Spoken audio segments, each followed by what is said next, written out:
All right. Hello. You can kind of see my flowers, but they're here. I have so many. We're going to take out one and we're going to talk to you. We're going to talk to you today. Hello. I'm here. I do have on lipstick and a flower in my hair because where I work next to two different flower stations, and the people who work there gave me free flowers. So I have so many flowers. And I have rosé. It's been a hard night, so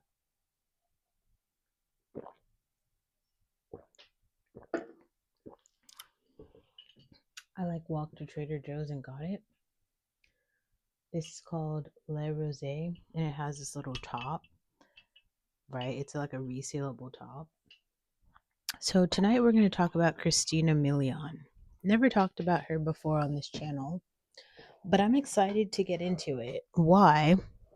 Two reasons. First reason, she's like Cindy Brunau's best friend, or she was at Cindy Brunau's wedding, which I love. I love that for her. I really like Cindy Brunel, but even outside of me liking Cindy Brunel, just as a person, because if you've seen my post, I talked about this, but I listened to the Real Red Witch a lot, and it was really reassuring to me for me to hear her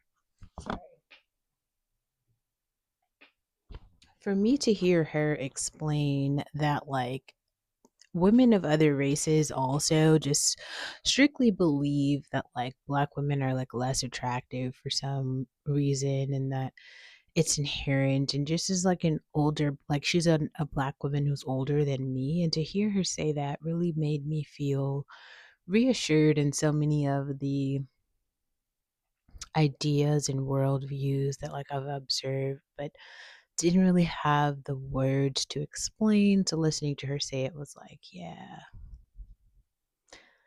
yeah. The big theme there is that basically there are some women of other races who believe that just because they aren't black that they're prettier.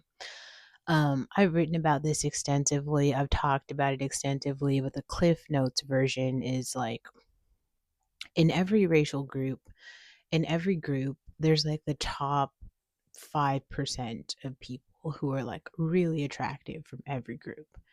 And the other people, the 95%, so that's of all the women, right? So, of all the Nigerian women in the world, only 5% of them are attractive, really, really gorgeous, pretty. So, those women are a commodity. Think Ira Star. like, she's really, really, really pretty. Or Tyla from the colored community. Or me, right? It isn't all women. And there's this idea because of Instagram that it's Instagram and plastic surgery has you believing that everyone is just really pretty. They're not. Anyway, not the point. So let's go back to Christina Milian, because I was a young nugget when I learned about Christina Milian, and I think that the story of me learning about Christina Milian is useful to know. So, how did this start? So, my first job, I worked at Macy's. If you know what Macy's is, it's a retail store that sells a bunch of different brands. I would say it's maybe a higher tier than Walmart, but a lower tier than Bloomingdale's or Nordstrom. So it's a middle class staple for fashion, because you can get a lot of major brands, but not I feel like it's a really good place for streetwear. If you're an urban girly, I did all my back to school shopping, for instance, at Macy's. That was my thing. Anyway, so my first job is at Macy's. I worked in the men's fragrance department, so I was selling cologne to men, which is really funny. I didn't know anything about cologne when I first started, so I learned a bunch. Just the vendors would come in and they would explain things to me, and then I would like sniff things and be like, "This smells great," and start recommending stuff to people. Anyway, but obviously everyone knows this now because we have like Sephora, but Sephora wasn't really big. There wasn't really like Sephora and Ulta back then. So there was like a makeup section of the store in Macy's, and they had all these different counters, including the MAC counter. At the time, the MAC counter was like the hottest counter. I think I was like a high school student, like a freshman. I think I started that job. I might even been in middle school. So I like wasn't even a high schooler yet. Like I didn't have any makeup. Like makeup was not a part of my like regular routine in any way. Like I didn't have any foundation, no concealer, no eye things, nothing. Like I literally had nothing. So I would just like walk around the store to figure out like, what's there, what are the options, and that's how I learned about the Mac counter. Like I even knowing like what it was. You feel me? Like I didn't even know. I was such a little naive child. I knew nothing. Anyway, so the makeup counter girls were like really pretty. Like they were all either in college or like after college. Like everyone was like 25. Like they were clearly like an adult with apartments and boyfriends and all that stuff. I wasn't at that place. Like I'd never even had a boyfriend at that point, but I was like, "Ooh, they're so pretty, they're so cool."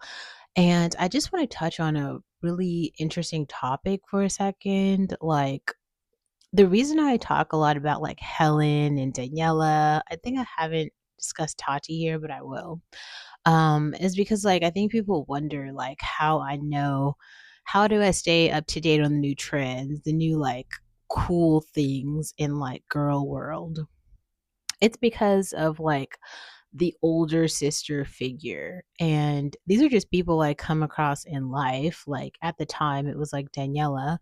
But then when I had this job, it was like the Mac makeup girls. So I would just go over to the counter and go talk to them. I'd be like, "Oh my god, you're so pretty, you're so cool."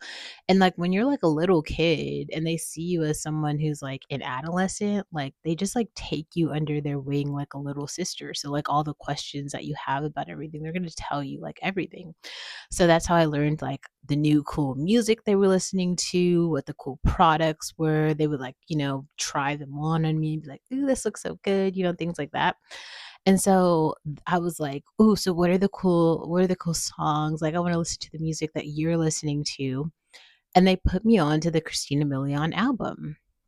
So it was her first album. I think it's not Say I. It's like her main album that came out in like 2006. Whatever that one is, that's like the album that everybody was listening to. And so I was like, "Ooh, okay, I'm gonna listen to it because I'm gonna be cool like them." So I like I downloaded the album and I put it on my iPod. And as I would just like commute, because I was like taking the BART to get to, my job, and then my mom would pick me up from the BART station. So like while I was on the train and if I was like waiting for stuff, I'd put on my iPod and listen to the music. And I was listening to this Christina Milian album. And then, like, sometimes the Mac girlies would give me like samples of stuff. So I'd have like colored lip gloss, I'd have like spicy shades of eyeshadow. And then I told you guys, like, I did have an agency at the time. So there was like a couple of different shows that I would walk and I would just get like clothes from that. And so when you add all those things up, it's like you've got like free makeup now, you got like maybe a cool top or something. And this is just more than like the other girls where you are have. And so everyone's like, "Wow, that's so cool. Like, what is that? Oh my God, you look so cute today." Or just like, it seems like it's nothing if you have like gold blush. Like I was just talking about this, and we'll talk about this later, but this girl Burhanis, who's this like Habesha girl who I totally follow on Instagram. She's so pretty. She's so pretty. She just dressed up as like a cheetah Barbie, and it was just the whole vibe. Like that's totally a blog post that I'm gonna write. She's like cheetah Barbie, but um it seems like gold blush is nothing. But then, like, when you don't have gold blush and then you do have gold blush and you see how like gold blush changes your whole image, it's like I want the gold blush. Like actually give me the gold blush. Cuz it's one product. You're not doing like full face. This isn't like total glam, but especially when you're going from like nude makeup to like a red lip, you see it's like a big difference. Going from nothing to something is like not nothing. And I want to like make that jump a little bit more clear because nobody ever talks about that. Um, so this Christina Milian album was everything. She was talking about a bunch of shit. She was talking about like relationships. She was talking about how her man was like cheating on her. He was like a modelizer. We've talked about that here. He was doing all this shit and she was like breaking it down on this album. Now, I didn't know what the hell she was talking about, but I'm like, I felt in the mix. We're like in the mix. Right? Because like some shit that she's saying, I was like, yes, yes. And then also every question that I had about what she was saying, where I had no fucking idea what she's talking about, I would go back to the Mac girlies and I'd be like, okay, so track 6, let's break down what she's saying. And I want to make a caveat here to explain the girls and the gays. The girls and the gays are like, I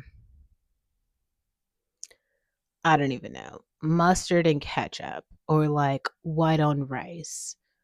Where you will find the girls, you will always find the gays. And I think it's very unfortunate that there are just so many gays who don't who aren't in community with the other gays, because if you were, you could just have fun with the rest of us and you would be like in conversation about the Christina Milian album of the time, which I feel like right now might be like whatever Tyla is talking about, or like a Sabrina Carpenter album or something that she did. There's always some tea in the land of the girls and the gays. Now, this is just so different from whatever the incels are talking about or whatever, like, I don't know, the men in any universe are talking about. But also, if you go watch the music video from this album that was called Say I, now, obviously, I couldn't go anywhere, so all I had access to was these